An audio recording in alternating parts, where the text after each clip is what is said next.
Welcome to Season 2 of Heart of the Gulch. On today's episode, we sit down with Mr. Carey Bringle, aka Mr. Peg Leg Porker. You know we talk all things barbecue, Texas barbecue, Memphis barbecue, bourbon, and of course, what it's like to be the #1 pitmaster in the state of Tennessee. In the Walk the Line episode, of course we gotta go to their standalone location in the Gulch, Peg Leg Porker's barbecue restaurant, and we check out his newest venture in the nation's Bringles Smoking Oasis. Let's get on to the episode.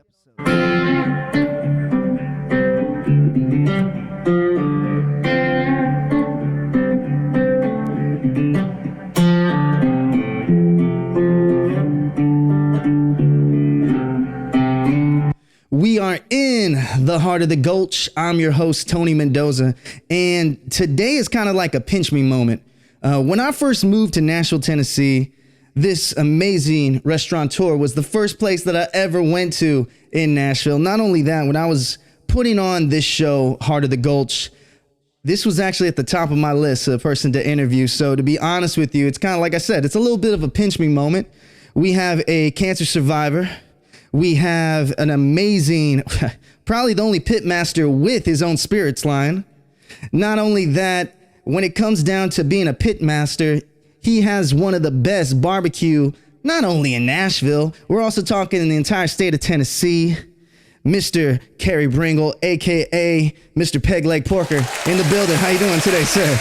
I'm good, Tony. Thank you. How about you? Oh, man, I am, like I said, it's kind of a crazy moment for me, but I'm excited to actually get to sit down and talk to you. Well, thank you. Well, as we were just talking about when we walked in, the Gulch is changing before our very eyes, but you've been in that location in the Gulch, or right outside the Gulch, since 2013? Yeah, we've been there 10 years. It'll be 10 years in May. Oh, man, how's it been to see everything grow literally from the ground up? Yeah, it's definitely changed and evolved. Right now, we're dealing with a lot of construction around the restaurant. But, when I first bought there, we were a one-story, 3,200 square foot cinder block building, and we've since added on. So now we've got 3 floors, but we've watched the Westin go up. We watched the JW Marriott go up. We've watched everything go up around us. In our area of the Gulch, it has always been a little bit more industrial, and we've seen that change over the past several years. We just had the Harlow built behind us, which is 16 stories residential. All down division are now the Broadstone, multiple residential developments with about 350 apartments in each one of them. So it's definitely changed a lot, and it's some of the landmarks that were there before, like the Yazoo Brewery and Jackalope and the Habitat for Humanity store. Those are all gone. Yep. And moved on, and we're sad to see them go, but it's definitely evolved in the Gulch. Well, I can definitely say, since moving here 3 years ago, that every road in the Gulch was drivable. Not only that, it just seems like everyone who's moving to this side of the town, I guess because it is downtown, it is more of a transplant area. A lot of transplant. Oh, absolutely. But also at the same time, you're in a location that is, quintessential when it comes to visiting Nashville. So talk to me about that. Well, before I get too much into the business, into the location, I gotta know where your love of barbecue originally came from. Yeah, so my family is all, my mom and dad grew up in West Tennessee in Memphis. My grandfather was from Covington, and my mother's parents were in Memphis as well. And so both sides of the family were down in Memphis. They were all barbecue lovers. My grandfather, being from Covington, grew up in a farming community where barbecue was a quintessential part. I started cooking with my Uncle Bruce at a young age, with my grandfather Jack on my mother's side at a young age. And so that barbecue culture was always instilled in me. And I probably started cooking when I was 12. So that'd be 40 years, 41 years that I've been cooking barbecue. And, it just was always ingrained in our family culture that barbecue was important. My grandfather, who was an OBGYN in Memphis, delivered a lot of the babies of the barbecue families. And so it was something that we always talked about and we always went and did. I'm the first one to open a restaurant and make a living doing it, but it was a long path. I was in the clinical lab industry and in technology before I opened a barbecue restaurant, and I had several different companies that I started along the way, and so I was familiar to opening and running my own business, but this was the first foray into the restaurant business. Absolutely. And you said growing up around the Memphis area, correct? Well, my parents did. I grew up here in Nashville. Got it. That's right. But, I traveled to Memphis quite a bit to go see my grandparents and spent a lot of time down there. And, in fact, lived down there after I got out of college. So Memphis was a very important part, and I spent a lot of time going to a lot of the barbecue places down in Memphis. What was your favorite? Because I know that inside your restaurant, you have the glass door smoker, correct? Yeah, we've got an aquarium smoker up front. Correct. We added that about 4 or 5 years ago, and that was, they used to have one down at Cozy Corner in Memphis, that's right. where they did Cornish game hens and ribs, and I love the people being able to see when we do a whole hog out there or cook some Cornish game hens, which is cool. I like a lot of places in Memphis. Cozy Corner was great. One of my favorites was the barbecue shop that's still around. The Rendezvous is always an institution and such a great atmosphere and fun to go. There was another dry rib place that was on Overton Square called the Public Eye, and they were great. And we went there a lot because it was closer to the house. There's Bozo's in Mason, Tennessee. There was Lewis's Country Store in Moscow.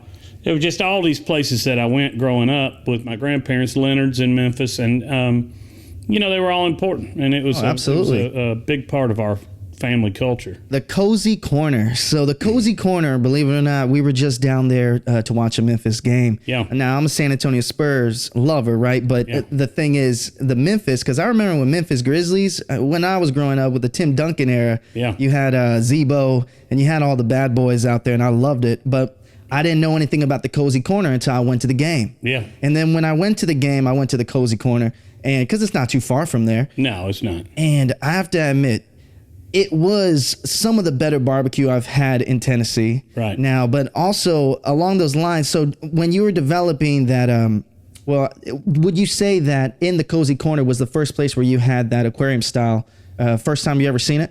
Well, aquarium style smokers were developed in the Chicago area, the south side of Chicago. And so that's where they were mainly prevalent, and that's where the builders were.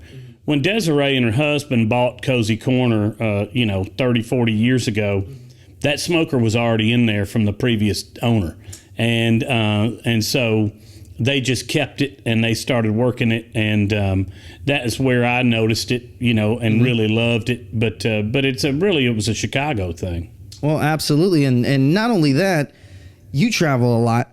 You have to travel a lot, and I've been researching you. You do travel a lot. Yes. And so I'm going to ask, prior to us moving to more of the Nashville and your restaurant and your other business ventures that you did prior. Yeah. But, what do you think about barbecue in all different types, all different locations around the nation? I mean, like I said, I'm from Texas, so the brisket is my thing. Sure. Well, there's people doing great barbecue all over the country. Location, it used to be that you had your regions of barbecue, and you still do. Those are the fundamental building blocks for barbecue in the United States. But now you can get some great barbecue in New York. You can get it in Kansas, in Cleveland, Ohio. Michael Simon opened up a place. You can get it out in California. There's some new places that are doing extremely well. So, in Denver I just had guys come in the restaurant that were all barbecue shop owners from Denver. There's a lot of places that are doing it, and some are putting their own twist on it so that they're not sort of held to the traditional standard that we might be in a certain region. And that's good to see. And, it's people are going to express themselves through barbecue, and I like seeing some of the new spots and some of the newcomers doing some new and interesting things. A lot of them are putting out amazing food that would not have been considered traditional barbecue in the past, but it's really great stuff. And it's using that barbecue element. And really being creative. When have you noticed that big barbecue migration in a way where it started really branching out to all areas of the United States? Yeah, probably about 10 or so years ago, maybe 15, we started to see it pop up in different places, and transplants from one area might go to another. And, and that happened in the South a long time ago. And it happened, from Memphis up to Kansas City. And so there's a lot of famous stories about people migrating from one traditional barbecue area into another, and being very successful by taking what they learned in that one region and putting their own spin on it and doing it in their new location. Well, I got to say one thing when I was growing up, we had what we call the Texas Triangle. Yep. Texas Triangle, so Lexington and all these amazing places right outside of Austin. Now, I'm not saying that Austin doesn't have some amazing barbecue, because they absolutely do. But there is that little section of Texas where it is just a different type of shop. And I'm talking, you walk in there, and I'm trying to paint the picture for y'all that are listening now. You walk in there and there's nothing but just a pit. You walk out of there, you don't even get a plate. Yeah, they just put it on butcher paper. That's right. And you eat it right there. And if you're lucky if you have a seat. Yeah. So, and there's nothing wrong with that. I mean, when I took my girlfriend there, she was amazed that's what it was. But it's because we're a little bit more spoiled to have these amazing places, your place, for example, where you get a nice little area to sit down. Yeah. And then also you have the loft upstairs, which looks amazing. Yeah. So, I love that about it. I got sounds and everything. So, Heck yeah, all right. Well, okay, so let's talk about your earlier ventures, though, prior to barbecue, because I'm guessing barbecue has always been obviously in your life, but what were kind of some prior business ventures you took? Sure, yeah. In high school, I started selling T-shirts, and I started making and selling T-shirts. I did that as a hobby, a way to make extra money, did it all throughout high school, took it to college, helped pay my way through college by starting a screen printing company called Graphically Speaking. I continued that. Got out, started working, always kind of had a side gig or a side hustle. Started a mail order gourmet food company called Prestige Beef and Gourmet Foods, and that was with a friend from college, and we were one of the first mail order gourmet meat companies on the internet in 1995. Really? There were probably about 3 at that time, maybe 4, and we were one of them. But my business partners didn't have a stomach for it. They didn't want to stay in it. And, you live and you learn from something like that. I moved on.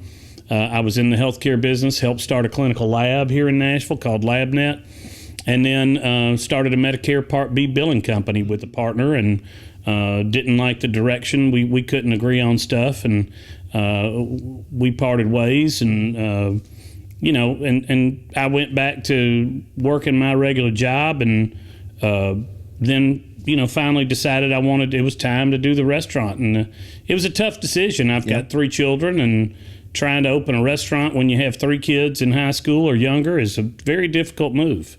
Absolutely. And restaurants just in general.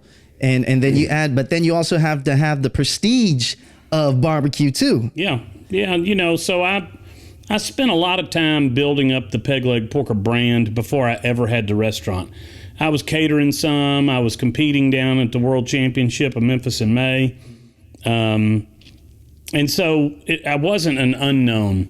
I'd already bottled my sauce and my dry seasoning. And so by the time I opened up the restaurant, people knew who Peg Leg Porker was in various, around the South, but also around the country. I had been flown down to cook over in Spain at that point before I opened up the restaurant. And it was, so we had a reputation which helped.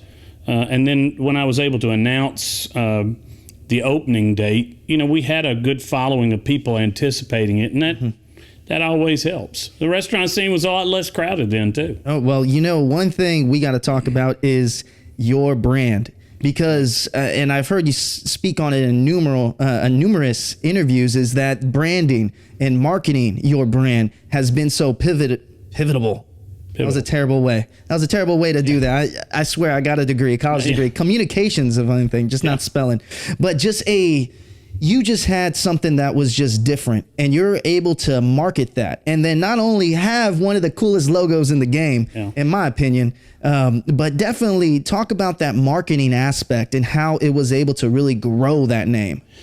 Yeah, you have to be able to articulate your vision and your brand to people. I'm all about branding. I was a marketing major. I was in sales for 30 years, and so there's nobody. And what you realize is that nobody will advocate for your brand like you will. You can hire people, and they'll do a good job, but they're not going to articulate the story as well as you can. Absolutely. So you try and put yourself out there as much as you can to get it out there and tell the story, and you want to keep telling it. You always want to talk about the brand. You always want to be the brand. I live the brand. I literally am the Peg Leg Porker, and so it's not hard for me. And there are a few people in this town that get branding. Absolutely. And there's a lot that don't. Yes. And the market is so competitive that just being a great chef or just having a cool place or good backers is not going to get you there. If you can't articulate the story and make it compelling for people, then they're not going to want to do it. And it's got to be authentic. And so a lot of people try and craft a story that may not be true or may not be accurate, and then they're out there trying to tell it. And this generation can really see through that. They're very into transparency, and that's a good thing. But so if you have a real story and you have a compelling story and you're able to articulate it, then it means everything. And but you've got to be immersed in the brand. And you notice that I wear this. My wife hates it because she sees me in this every single day. I wear these shirts every single day. I've probably got 30 of them. You are the brand. But I am the brand. That's right. I'm advocating the brand. When I see people, they say, "Oh, what is that?" And I can tell them the story. And that's the key to branding. One, it's got to be clever. It's got to be, enjoyable, but it's got to be compelling. And, absolutely. I think the brands that I see doing it in town. Daddy's Dogs. Sean does an amazing job. Thank you, Daddy's Dogs. With branding, and he gets it. Yes, he does. And a new place that we opened, and one of the reasons that I opened it was because they got the brand, and so I partnered with Kim and LaVon Wallace, and we opened Fat Belly Pretzel because LaVon got it. The brand was strong. Sees it. He sees it. He can articulate it. He is that brand, and they went out and humped it at farmers markets before we ever opened a brick and mortar. And you're pushing it. You got to push it. You got to take the time. You got to work. Mm-hmm. And that really makes a difference. I love that. And that's so important for everyone to know that, because when you're living the brand, you are the brand. And, for the folks that don't know, you don't have to, it doesn't have to be a long story, but the beginning of Peg Leg Porker, where did the name come from originally? Yeah, so I've got one leg. I'm an above the knee amputee. I lost my leg to osteogenic sarcoma when I was 17, the summer before my senior year. I was on a team called Hog Wild, competing in Memphis in May. They originally were the Rolling Wonder Pigs. When I went to visit, it was my wife's cousin and all his buddies that were on this team, led by Ernie Miller and Trip Murray. And I went and did it. My uncle had competed in the very first Memphis in May, but he had stopped doing it. So I went down there, visited these guys, loved what I saw, said, "Hey, I want to join the team." They got kicked out that year for some inappropriate behavior. And came back as Hog Wild. Okay. And I had moved to Memphis at that point, so I joined Hog Wild as one of the founding members of that team. And I was on that team for about 12 years and learned a lot from Ernie and Trip. And we're still close friends. And we took second place down there three separate occasions in the shoulder division and several top tens. And, I learned a lot about that area of the business from Ernie. And he had a catering business, and I watched him, and he was always, giving me advice, which was great. And then I broke off. A buddy of mine, Shane Smith, said, "Hey, I want to do a competition in Nashville." Mm-hmm. And I said, "Okay, well, we need a name." And so I said, "How about the Peg Leg Porkers?" And they liked it, and everybody liked it, and so that's what we did. And I developed my own dry seasoning and my own sauce, and we used that in competition, and we bombed that competition. By the way, really, we really drank way too much and partied way too much. Boy, I got a perfect sound for that. Yeah, the Ric Flair rule on that one. Yeah, we were watching Jerry Springer out, and this was I was used to Memphis in May competitions where people stayed up and partied all night. I was at Main Street this past weekend. I know what you're talking about. Yeah, and this was a KCBS competition, Kansas City Barbecue Society, a very different culture and very different people, and they all had quiet time starting at 10 o'clock. Well, I didn't know what that meant, and neither did anybody that was with me. And so anyway, we were able to make it through, but didn't do very well. But that's where the name came from, and then I started making more connections for sponsorships. I started my own Memphis in May team. First year I did that, it was a disaster just from a logistical standpoint and operations standpoint. Nobody's ever ready to do that. They think, oh, I know what to do to start a team down at Memphis in May, and then you get down there and you're like, oh, we're screwed. This is a nightmare. It's an uphill battle for anybody starting out for anything because there isn't a written rule. There isn't a written handbook on how to build your own brand. No. And but that's the beauty of it, I think. Not everyone gets it. Not everyone has that in them, that grit to get through it. And I mean, when I think about your story, that's the first word that comes to mind is grit and motivation. Yeah. Because you must have had a lot of ambition to get through everything, like at 17 years old. I mean, that's amazing. You know, you have to make a decision of, am I going to sit here and wallow in misery and want people to feel sorry for me my whole life, or am I going to get up and I'm going to do something about this? My choice was do nothing and be dead in 6 months, or get up and fight and move forward. This is just another bump in life. And so it's an inconvenience. It's not particularly fun, but I made it about as fun as you could be, having one leg, and had a lot of fun with my friends and took it all in stride. And, you know, I think, like you said, grit really defines your success. I don't care how educated you are, how much money you have, or how little money you have. If you have the grit and the determination, you can make anything happen. I love the book Think and Grow Rich because it's, you know, it tells stories about people's dedication and their unwavering commitment to the goal that they want. They visualize it, then they work on it, they try and put it in practice, and before you know it, they're actually doing it. And that's what we did with Peg Leg. I never in my mind thought I won't have a restaurant. Everything in my mind was I will have a restaurant. What's it going to look like? And how's it going to be successful? And so everything I did was working towards that goal until I finally achieved it. And I had many successes and failures along the way. And I have to say that I learned a lot more from the failures than I did from the successes. And, you know, I mean, my father used to say, nothing is ever a complete failure if not to serve as a bad example. You know, and I've always tried to teach my kids it's okay to fail, but when you continue to make the same mistake, that's when I'm going to get upset.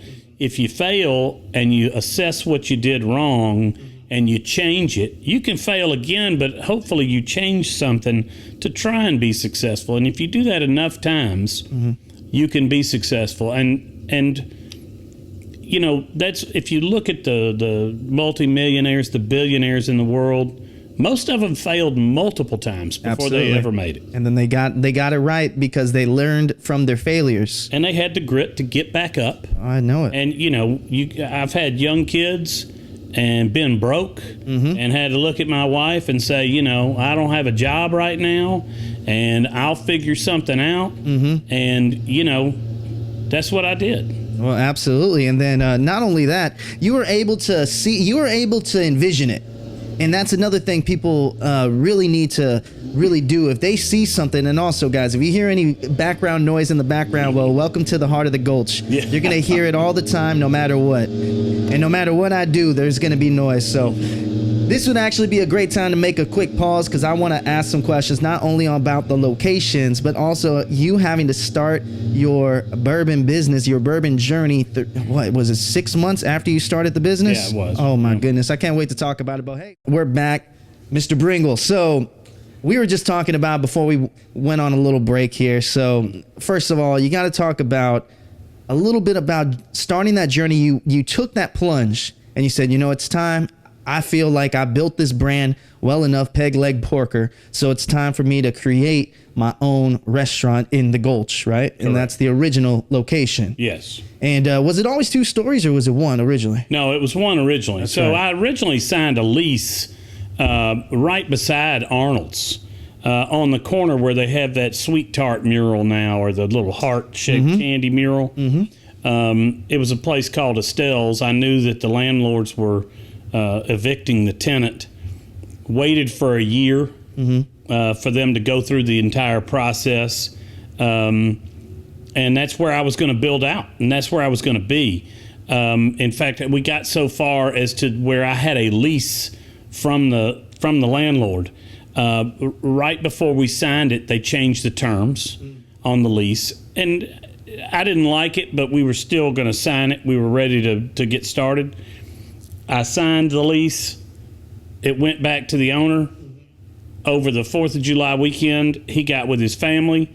His kids convinced him, I don't know what all took place, but to say that, no, we're not going to do a 5-year with 2 3-year options. We're only going to do a 5-year lease, and that's it. We had already signed it at this point, mind you. So they changed the terms even after we had signed the lease that they had provided. I'm sure you were pissed. Pissed didn't begin to describe it.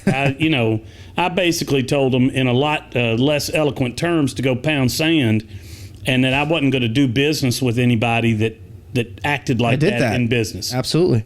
And it was devastating. I had waited a year. We anticipated the space. I had it completely drawn out. And it was devastating. And, my wife looked at me and she said, well, maybe everything happens for a reason. I said, that's bullshit. I'm sorry. I'm not feeling that right now. I had already looked at the building that we're in now. It was an old Shannon Electric. And I had toured the building. They said they would be interested in leasing it. We went to them to lease it, maybe on a lease purchase. I liked it because it was a cinder block building with no windows. It was exactly what I wanted. They came back and said, well, we don't want to lease it. We'll sell it to you. And so I worked a deal with, I had a partner at the time that helped me get open. And this is 2012-ish? This is 2012. Got it, okay. Talked with him, convinced him we needed to buy it. We bought it. We built it out, and then opened up Peg Leg. Yeah. And it was the best thing that ever happened to me because we bought it for a good price. I ended up buying that partner out of the restaurant within 6 months, and then bought them out of the building within 4 years. Before I did the addition, I bought them out of the building, and they made an unbelievable return on their money, so they were very happy. And I ended up with 100% of the building and the business, which was the best thing ever happened to me. And so, but it was.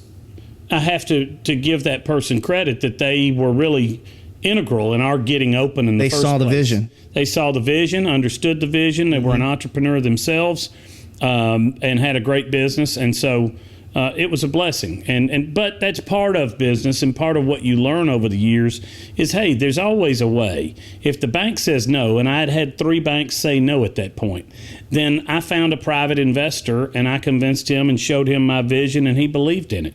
And we got open, and then I was able to buy him out. And so it was one story at the time. It stayed that way until about 5 years in, I decided to do an addition. We had tried to buy some buildings around us, and we just didn't get them. It's expensive. Very expensive. Change now. And so I was like, look, I already own this dirt. We might as well go up. And so we added a second floor, and then the third floor culinary loft, and it's now a 12,000 square foot building. And we have, we've got plenty of room. Primarily, we use the first floor as the main thing, but we do private events and parties on the second floor, and it can be overflow as well. Oh, absolutely. Well, okay, so I got to know this bottle that you got in your hand right there. Let the people know, let the people see that amazing bottle that you got right there. It's now, like you said, it's a collector's item. Yeah, this is kind of a unicorn. We first started the bourbon label in 2013, about 6 months after opening the restaurant. And at the time, I was able to buy some bourbon and then developed a hickory charcoal filtering process we ran through that batch. It was successful. I bought some more. It happened to be 8 years old, and we threw an 8-year-old age statement on there. And so this is a white label with an 8-year-old age statement. Now, since then, our white label is a 4 to 6 year old bourbon, and now the 8-year-old has a gray label. And so this is one of the remaining bottles from that second batch, which is a unicorn now. If you see one of these in the wild, I would grab it because we didn't do this for very long, and we'll never do it again. The white label is a 4 to 6 year old bourbon, and anything that's 8 years old or more will go on a gray label, or we had the 12 in a black label, and so this is that's a collector's bottle right there. Well, I love the fact that you're able to say that, because now it makes me feel even more better. It makes me feel better about it. Now, talk to me a little bit about your first initial love with bourbon. So I remember researching that there was Jim Beam, right? And I'm guessing you're friendly with Freddie Knoll. I know Freddie, and I was a Beam drinker in college, and then when I got out, I started drinking Maker's Mark, and then actually I drank Van Winkle, the 12-year-old Lot B, which at the time was nothing. You could find it. It was nothing special. I could buy it by the case. It was what it was, and most people didn't know about it or care about it. Nobody was paying a lot of money for bottles of bourbon. I think those bottles were $35 a piece, and they couldn't give away the 20 and the 23-year-old Pappy. It would sit on the shelf and collect a bunch of dust.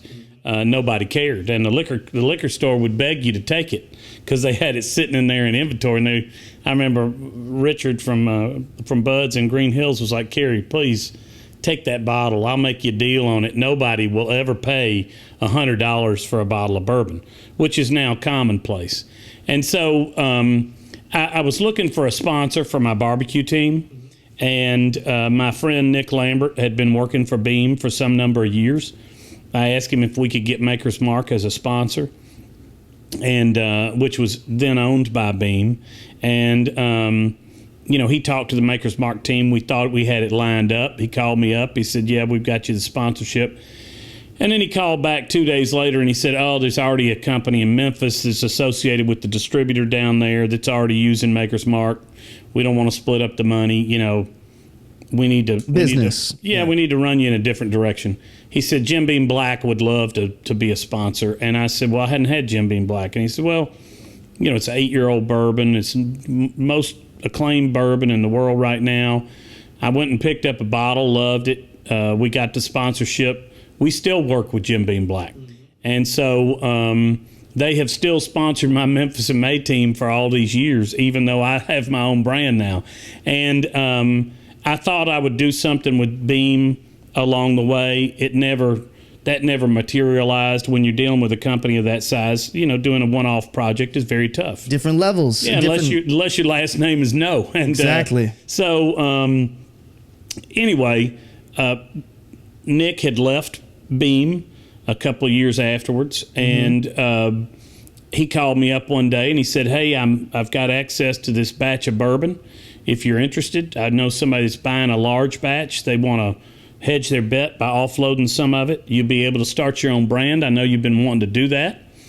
And I said, "Well, what's it going to take?" And he told me. I didn't have the money. I went 6 months after you started the business. I was broke, yeah. And I went to the bank, and they were like, "No, we're not going to do that." And I called a fraternity brother, and he was a banker. And I said, "Hey, man, can you get this? I got to do this. It's do or die right now."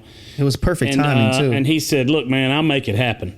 And he made it happen, and I got a $50,000 loan, and I started the bourbon company.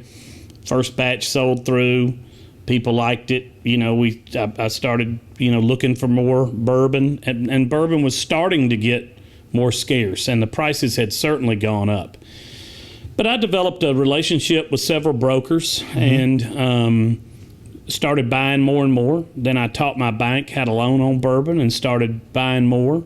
And then that relationship grew as they saw that I was able to be successful with it. We're now in 9 states and in the UK. And by 2025, we should be in all 50 states. We're about to build out a new blending and bottling facility in the first quarter of next year. That's amazing. And then not only that, you got to talk about how when you developed this brand, when you developed going into this, it was not only just your opportunity, right place, right time kind of thing. Yeah. But more importantly, it was, something that you felt in your heart that it was a possibility that you can take on this initiative and you're able to over deliver, really.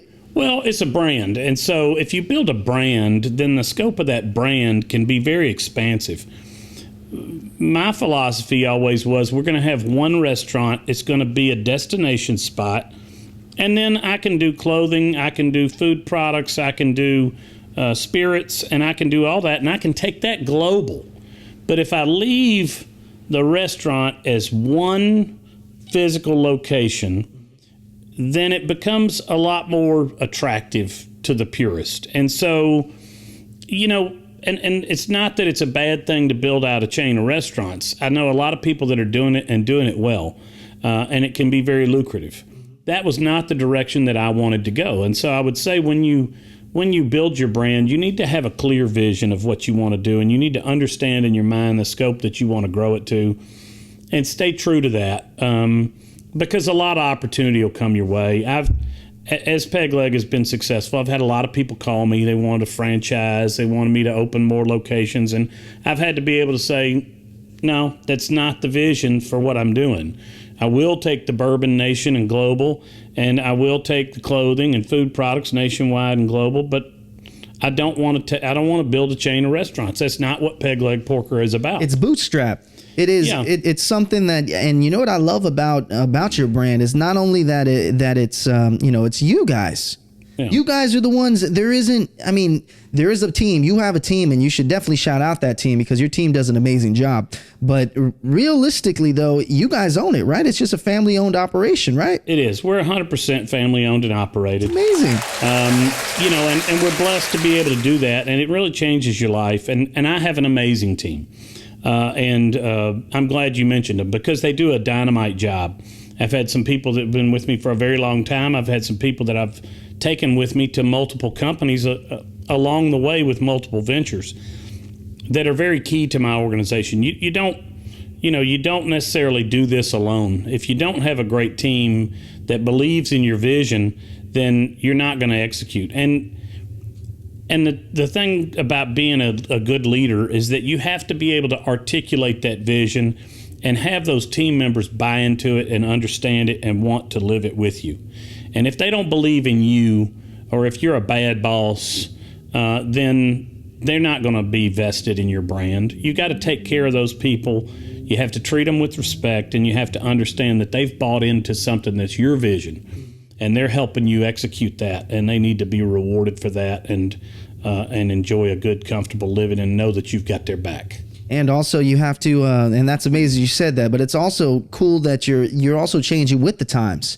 Yeah, you have to, a lot of people will build up, they'll get some success, and then they'll take their foot off the gas. And that's a mistake in this competitive time. I used to do all of it. I used to work the counter, work the pits. Every day that we were open, I was there every shift. I slept in the kitchen some nights, and so did Dresch, my right leg man, right along with me. And it, we were dedicated to making sure that it succeeded. And I continued to do that through year 1, year 2, probably into year 3. And I was doing payroll, I was doing HR, I was doing the schedule, we were doing all that. And, you have to get to a point where you say, all right, now I've got to be able to manage the brand without being in the brand every single day.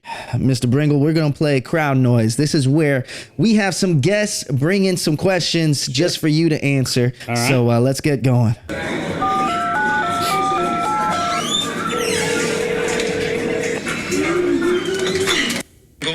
What is your favorite thing to make besides barbecue?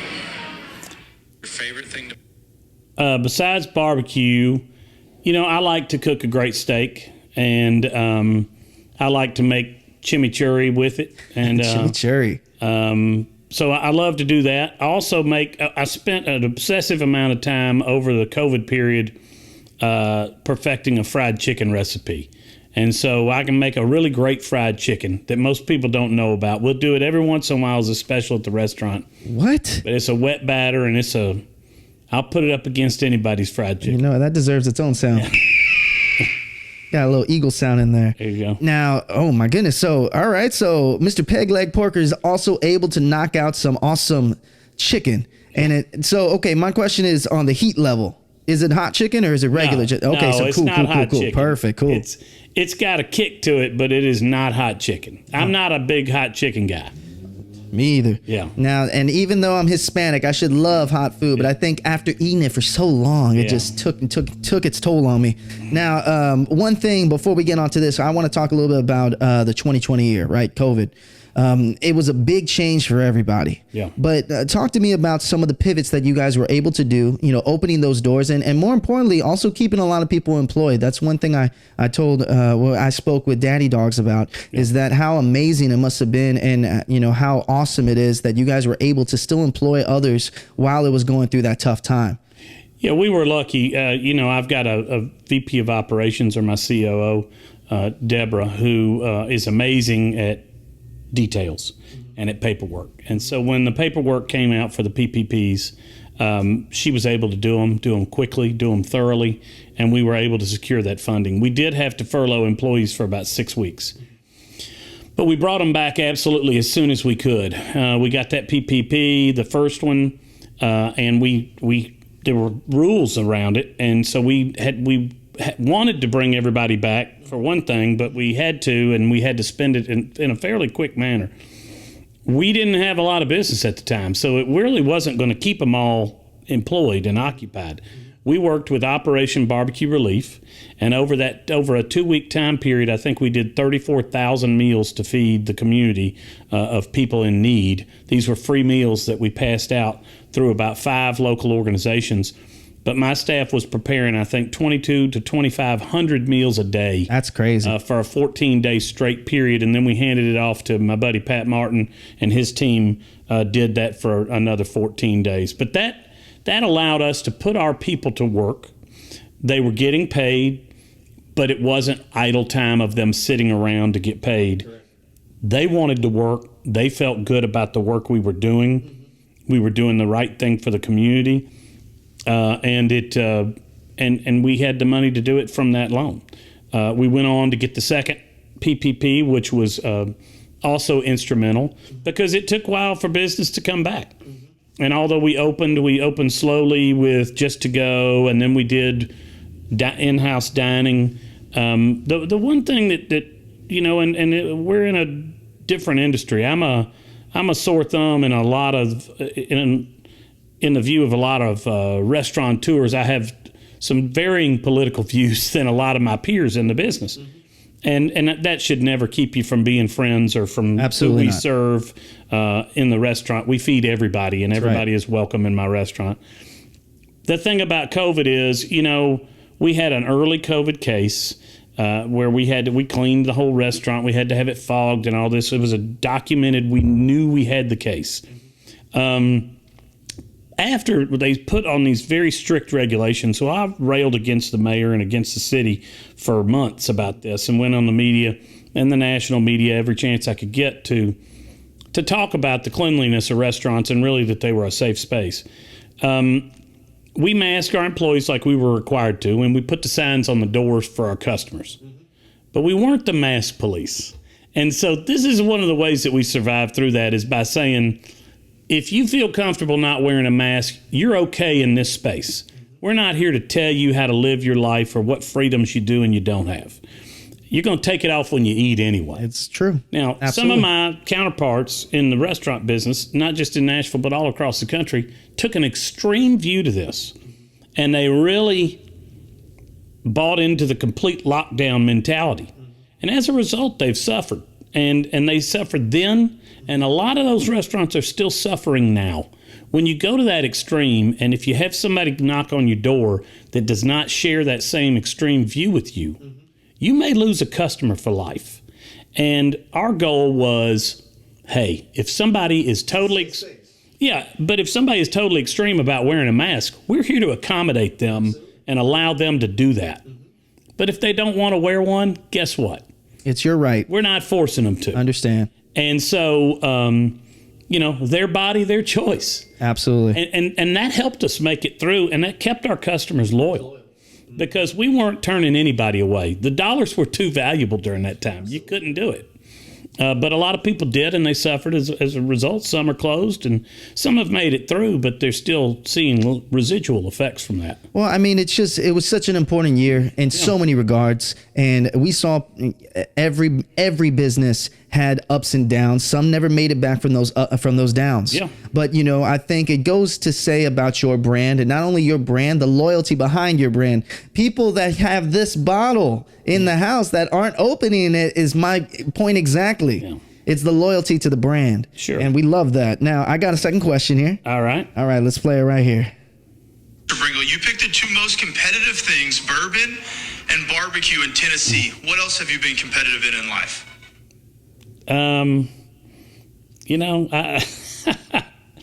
That's a hard question. I'm competitive in business. And so I'm not the biggest sports watcher I enjoy watching a football game we're in the South, right? Yeah, so you got to. And but I don't obsess about sports. I'm not in fantasy leagues. That doesn't get me going. Too busy. Yeah. Business gets me going. So not only in the barbecue business and in the bourbon business, because I'm competitive in the fact that I'm challenging myself, and I want to succeed, and I want to hit this certain level. And so really the battle is from within, because I've got a lot of peers that I'm close with in the barbecue business, not just in Nashville, but all over the country, and in the spirits business. And there's room for all of us to succeed. And so I think that really the competition has to be with yourself and challenging yourself on a daily basis on what can I accomplish today and how far can I push this. Absolutely. That's where I'm competitive. Oh, I love that. That's a great answer to that right there. Now, also, I did have a question from a buddy of mine, Casey. Yeah. And Casey talks about I live right across the street from your Smoking Oasis in the Nations. Yeah. And I believe his question was that pivot. What made you want to choose the Nations as your next frontier? I'm guessing you must see some value in that location and that neighborhood. Yeah, so I was not looking to open another location. Really? Not particularly. I had been in talks about the airport for years, and so that was on the horizon, but I was not looking to open another location. I had a friend of mine that really is a mover and shaker in the real estate and restaurant development world in Nashville come to me with that property. He and some partners owned it. They said, hey, we think something would be great over here, maybe a taco shop, maybe this or that. And I looked and I said, I don't know that I want to do another restaurant. And they said, well, we'll let you buy into the property. And I said, all right, well, that'll at least get me to come and look at it. Yeah. Because I'm big into owning your real estate. And so I went and looked at it. Very interesting spot. It was real dilapidated at the time. There were a bunch of junked cars all over it, but it was an old gas station, which intrigued me. And I have some close friends that have an old gas station place down in southern Georgia called Southern Soul. And so then he came back and he said, we've decided we'd sell you the whole piece of property. And so at that point I said, okay. Light bulb kind of moment, right? Now I'm interested. Yep. And they were like, what are you thinking? And I said, well, here's my vision. I've got my close friend and buddy Shane Smith was like, you got to open a beef rib place. Nobody's really serving beef ribs in Nashville.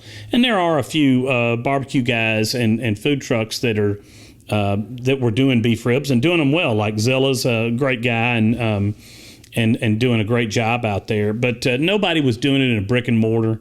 And so I looked at it and I said, we get people asking us for brisket all the time. My philosophy at Peg Leg Porker is that we stick to one thing and we think we do it better than anybody else. And we're not trying to be everything to everybody. with Bringles Smoking Oasis, it gave me a chance to break out of that and go, Peg Leg will stay what it is, and that is what it is. Mm-hmm. But I'll put a different team over here, and I'll teach them how to do brisket and smoked pastrami and smoked turkey and beef ribs. And this team will be focused on that. And so we're still not trying to be everything to everybody at any particular location. We're specializing in something. But with Bringles Smoking Oasis, we went straight Texas style. You go through a cafeteria line, and then there's the butcher block at the end, and you say how much you want. And so there weren't many places in Nashville doing that. And also with the outside. I mean, that was one thing that I talk about, and I am getting annoyed about that. Yeah.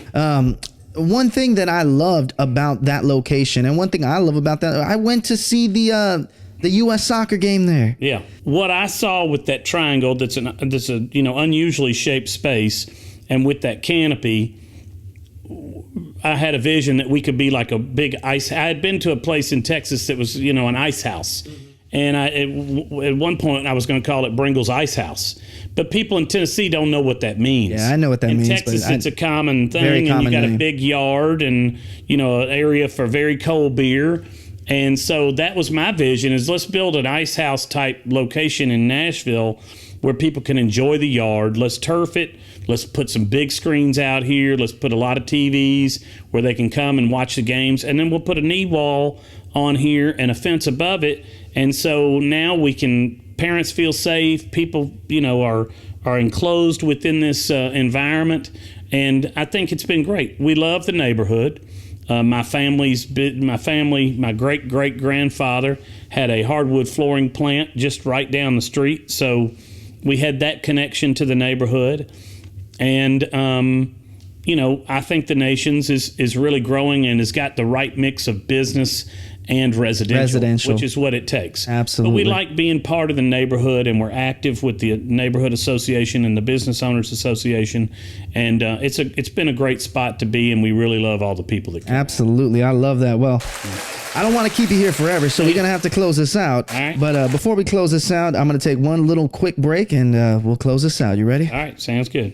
Okay, well, all right. Well, Mr. Bringle, first of all, thank you so much for showing up here at the Heart of the Gulch. Now, one thing that we do on our show is we do something called Walk the Line. Right. And Walk the Line, we go to that location or whatever you're doing, whether it's, I'm pretty much free to go wherever you like to go. So if it's going to be an event outside of your business or if it's in your business, we would love to see you do your thing. Now, we did kind of notice, we did kind of say that, are you still very much involved inside the making of the brisket and everything like that? So I am at Peg Leg every day. I'm not down in the pits as often as I used to be. I've got a good crew that I've trained and they've, I've got Steve Dresch watching over my culinary operations and my pits. And so, it depends. I go to events and I cook. I go down to the kitchen and I cook. Some of the newer staff, who hadn't seen me down there, absolutely, they act a little shocked. And I'm like, well, somebody developed all these recipes. Do you get that a lot? You guys did it. Well, sure. People think, oh, well, he doesn't cook anymore. Or he's just the boss, or he's just the owner. No, it's like meeting someone for the first time. Do you ever give anyone kind of that because you are a Nashville celebrity? No. Well, I mean, at least does anyone ever come in because when you go into your building, you see those amazing pictures of everyone that has been around to your building. Right. And I mean, just like Daddy's Dogs, you are a part of that. You are the Peg Leg Porker. Yeah. So I'm guessing you must starstruck some people. I mean, you starstruck me when you came in today. No, we get a lot of people that come in as for a destination. And so I get a lot of people that want a picture, and I get a lot of people that want to talk, and I'm happy to do that. If I'm sitting there and have the time to visit, then I'm happy to visit with people. They're my bread and butter. They're the reason that we exist. And so I'm very flattered when somebody comes in and says, hey, we came from Ohio, or we came from Canada, or we're from the UK, or we're from Australia, and we made a trip here as part of our plan. You were an integral part of why we are in That's awesome. America to come in, because we wanted to come here. And that's humbling and flattering. But it's a testament to the great crew that I have and the hard work that they do. Absolutely. Well, the way that we do it, to do Walk the Line, is you look straight into that camera right there. You say your name and just say, this is how I walk the line. So let me give you a little bit of applause right there. All right. And just say it right into that camera right there in 3, 2, 1. This is Carey Bringle, and this is how I walk the line.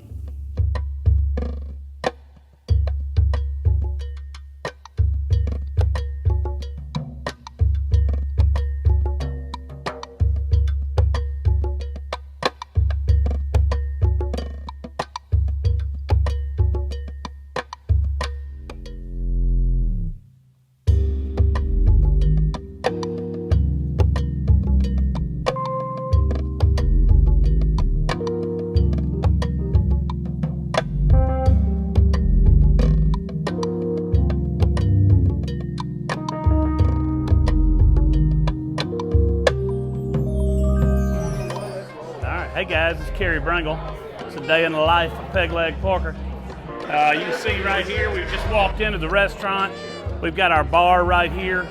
You can either come up and get a drink for your convenience, or if you want to sit, you can order. It's full service at the bar. That's what a lot of people don't know.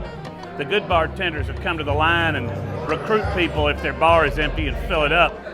We usually have a line. You know, we're fairly busy today. You can hear the buzz in here, and that's what makes it fun is that buzz and that atmosphere. The sound bounces around in here because it's cinder block walls and no windows. But you know, most of the barbecue places that I grew up going to down in West Tennessee and in Memphis were like this. You can see if you kind of come up this way, and this is kind of the iconic spot. I think we get as many pictures of this right here as we do of the sign out front, because people really like the neon order here. And then our old school menu board, I think that menu board is about 40, 50 years old, and really resonates with people. They really get the feel of the place. We got our trophy case over here where we've got some awards that we've won. You know, I'm really proud of the ones that we've won for our bourbon, and we got a 3rd place in Whole Hog in Memphis in May. Probably my favorite awards that are in that trophy case are 2 Eagle's Head trophies. And those were from when we went up to Fort Campbell and we cooked for the wounded soldiers up there. And we did that for a number of years. And so probably my most meaningful awards up there would be the ones that we got while we were doing something great for a great cause and a great charity.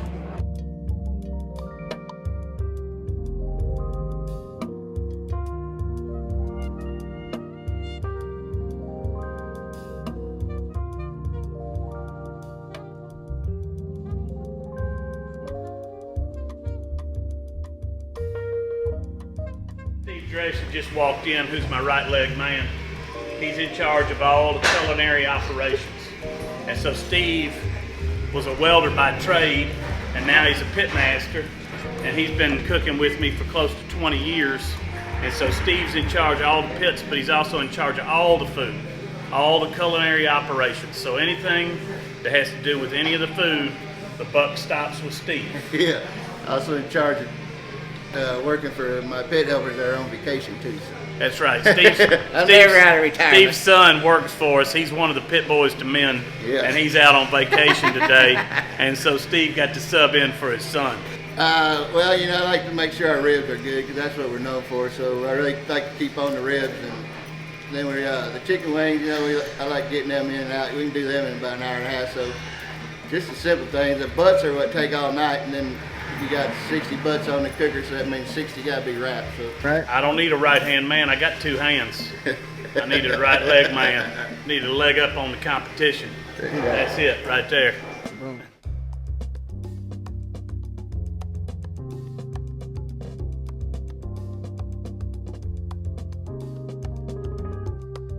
Well, we're sitting here at Bullshit Corner. My wife got me this plaque here. We used to do our podcast from here, live from Bullshit Corner. And we got our Peg Leg Porker bourbon. So this is our staple. This is our white label, which is a 4 to 6 year old. Recently, we came out with a limited edition rye. It was an 8-year-old rye. In the past, we've bottled an 8-year-old Tennessee Straight bourbon and a 12-year-old Tennessee Straight bourbon. These are both out right now, but pretty soon we'll be releasing some more 8-year-old, and then maybe next year some 12-year-old. We're in the process of building out a new blending and bottling facility here in town, which will give us a lot more flexibility. We'll be able to put out a lot more product over the next couple of years and expand to more states. Right now, we're in 9 states and in the UK. We always said from the get-go there would only be one Peg Leg Porker, and there is. There's only one Peg Leg Porker. We're not planning on opening any more Peg Leg Porkers. We like to say we're building a legacy, not a chain. And so when we opened Bringles Smoking Oasis, it had to be a completely different concept, different location, different feel and vibe. This is straight West Tennessee barbecue. It's pork and chicken. There's no beef over here at Peg Leg.